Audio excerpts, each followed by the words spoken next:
Welcome to Overcome, Words for You by Bruce Etheridge. Thank you for joining in and listening to today's podcast. We have an exciting program lined up for you to enjoy. It's been quite a journey to get here, but man, I'm here. You see, sometimes God will put you on a path that you won't understand, they won't understand, and no one else will believe in. Sometimes you have to walk alone in the darkness.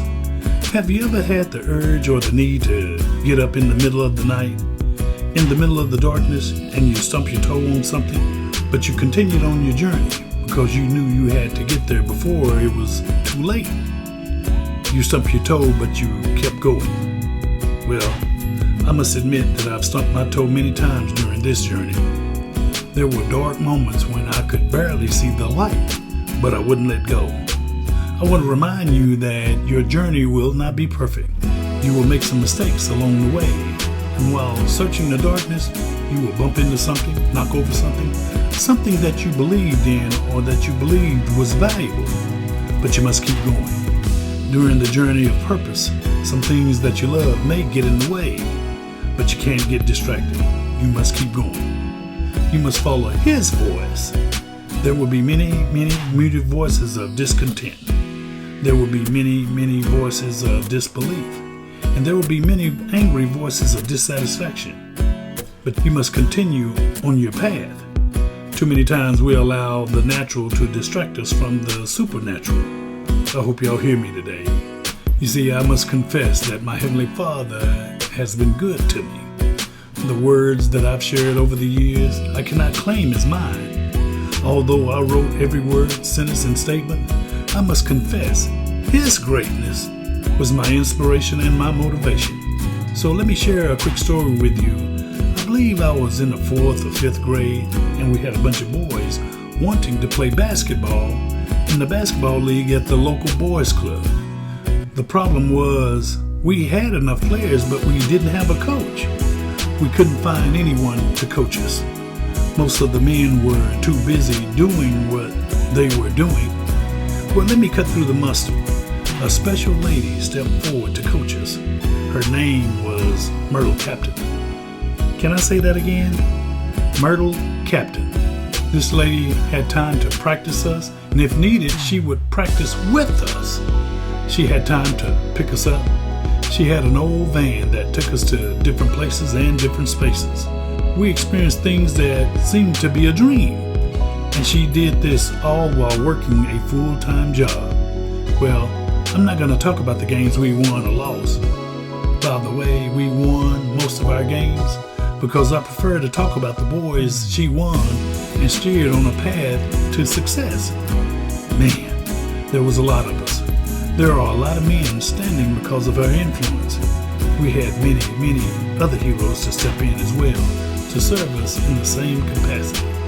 We had coaches, teachers, and preachers to step in and pick us up. Too long of a list to mention, but they were difference makers.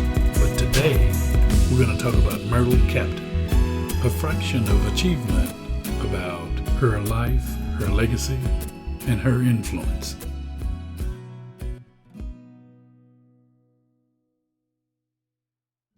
Welcome back to Overcome, Words for You by Bruce Etheridge. Welcome back to part 2 of the influence of Myrtle Captain. Well, let me share a quick story with you about one of the games and Myrtle Captain's coaching ability. Her X's and O's weren't always perfect, but her strength was she taught us to believe and play hard. Ooh, can I say that again? Believe and play hard. I remember a game when I got fouled really hard. Man, I got fouled so hard that I had a nosebleed. I was ready to toss in the towel. I was ready to give up and go sit on the end of the bench and cry and pout.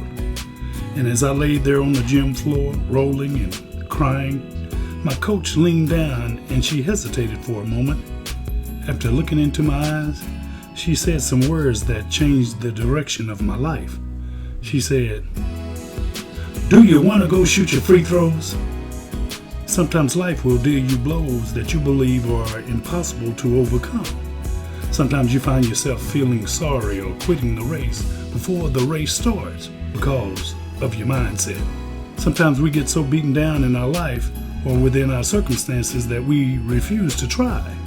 We give up or give in without ever giving out. We give up before failure, which creates the failure. We run out of energy because of fear. We all have had moments like this. Well, I want to tell you that I got up and shot my free throws. I was lucky. I recognized that this was my chance. I know there are a lot of youngsters out there facing similar situations. I can't remember if I made my free throw or not, but I became a winner that day because I got up. No matter your race, family, or economics, it doesn't matter. You gotta get up. Thank you, Mama Myrtle. Myrtle Captain. Myrtle Captain has influenced every community that old van chug-a-lug through. Her impact on me, my wife, and my friends has been immeasurable. During our journey, we continue to rely on her teachings, her passion, and her determination to make the world a better place. Still today, we get frustrated with things that matter. Her influence and support has had major impacts on our lives, our work, and on the lives of others, white, black, or brown. Because of Myrtle Captain's influence, my wife and I formulated an organization called ABLE, the Alliance of Black Leaders and Educators. Myrtle Captain received ABLE's first Lifetime Achievement Award. The organization of ABLE was formed out of need. Too many educators and leaders were filling positions without a voice. Some school districts and communities are known for that. We also created and formed another group in honor of Myrtle Captain. It is named the Captain's Table. It's a group of successful men from all backgrounds and all races, joining together to give back, lift up, and celebrate progress and success. We believe students need to see identifiable faces beyond the playing field. Our goal is to support and increase quality teachers, quality administrators, and central office staff, along with diversity. Our goal is to simply provide a bigger voice for issues of silence without guidance. Myrtle Captain had a huge influence on us, and we are forever grateful.